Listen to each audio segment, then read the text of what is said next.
Hello, this is Reverend Ken Wilcox at the Center for Spiritual Living here in St. Augustine, Florida.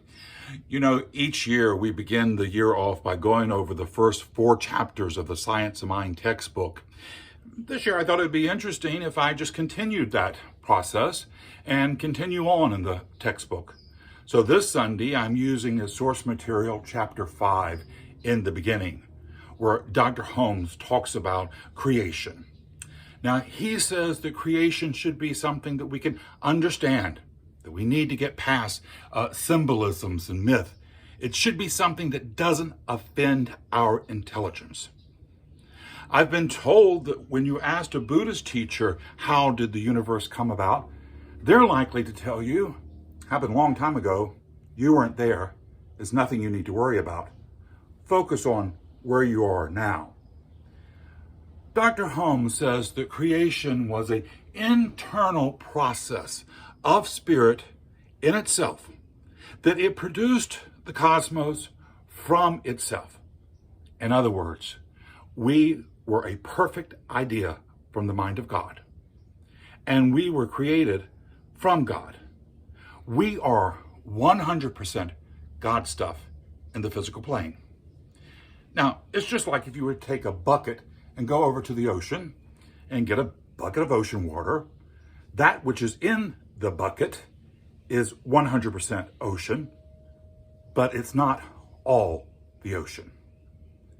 We are here in life so that we have the opportunity to replicate how Spirit brought about this creation, to bring about a creation of our life in love and joy, happiness and prosperity.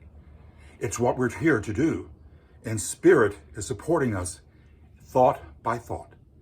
Spirit has never been disappointed in us. It is forever more encouraged by our possibilities than by any of our mistakes. And here now, we have all the possibilities of the universe raining down upon us to bring about the greatest blessings we can imagine. Now, let's close this short talk with an affirmative prayer. I'm going to do this prayer in the first person. Take it in for yourself. If I say something that works for you, well, hold tight to that. If I say something that doesn't work for you, just let that part slide by. But just know there's truth with me today. There is but one God, one mind, and one power. That power is perfect love. It's divine intelligence. That power created me out of itself, plus nothing else. I am here in life to be a channel of God's goodness, its glory, its mercy, its kindness, and compassion.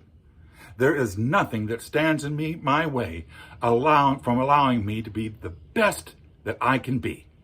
So here today, I release every idea of lack and limitation, of woundedness. They're small ideas. I've played with them long enough. I know I am in life to be bold with compassion, dynamic with love. I am here to witness the love and support of God manifesting as the very best of myself. God won't have it any other way, and neither will I. This is my truth. I celebrate this right knowing, and I release this prayer into the mind of God to do its good and purpose, bold and dynamic work, returning to me multiplied abundantly. And together we say, and so it is. All right, my dear friends, let me leave you with one final thought. Your life is not a problem to be solved. It's a miracle unfolding. Your job today is to go name your miracle, to proclaim your miracle, and to make it your own. God bless us all. Now, let us go be the miracle God has called us to be. This is Reverend Ken. Until we see each other again, many blessings.